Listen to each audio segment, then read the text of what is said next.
आज हिंदुस्तान के स्वास्थ्य मंत्री मनसुख मांडविया जी ने राहुल गांधी जी को और राजस्थान के मुख्यमंत्री, जहां पर अभी तक भारत जोड़ो यात्रा थी, उनको एक खत लिखा और उस चिट्ठी में कोरोना का उल्लेख किया और मास्क की, सैनिटाइजर की, वैक्सीनेशन इत्यादि की बात करी भारत जोड़ो यात्रा के संदर्भ में।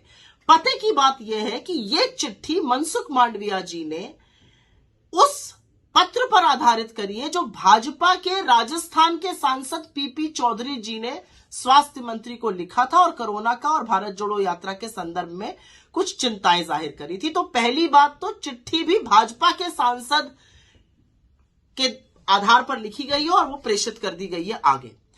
हम बहुत अभिभूत हैं आपकी चिंताओं को देखकर, लेकिन हम उसी स्वर में आपसे यह भी पूछना चाहते हैं कि क्या यही आईना, क्या यही चिंता मोदी जी को भी बताई गई है? क्योंकि 2 दिन पहले तो वो त्रिपुरा में रैली कर रहे थे, ठीक ठाक भीड़ भी आ गई थी। तो क्या वहां पे कोरोना नहीं फैलेगा क्योंकि वहां पे महामानव चले गए? पहली बात।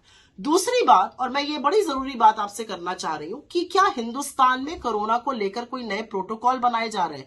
क्योंकि अभी तक तो आप लोग अपनी पीठ ठोक के और सीना ठोक तान के कहते थे कि कोरोना पर हमने विजय पा ली। आज कहीं कोई नियम कानून ही नहीं है, चाहे प्लेन हो, चाहे ट्रेन हो, चाहे सार्वजनिक जगह हो, बिना मास्क के लोग आराम से घूम रहे हैं। इसका मतलब कोरोना नियंत्रण में है।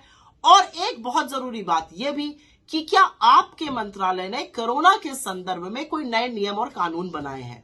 खैर, यह आईना तो आपको भाजपा को भी दिखाना चाहिए, लेकिन जैसा कि अपेक्षित था, सरकार ने माहौल बनाने का काम किया और तुरंत चरण चुंबक चैनल्स और एंकर्स लगातार जुट गए कि कोरोना कितना बड़ा खतरा बन के खड़ा है।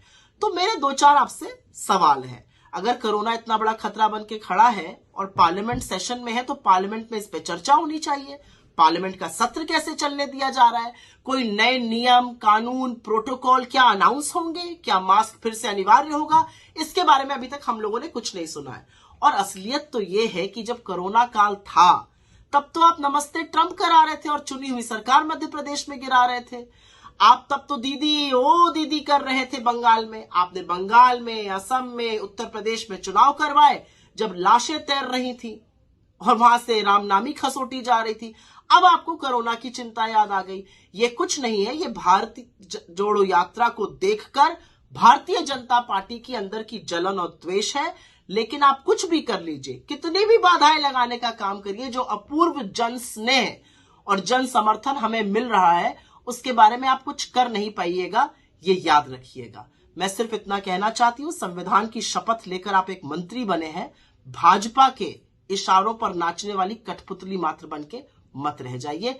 भारत जोड़ो यात्रा को कोई ताकत रोक नहीं सकती है।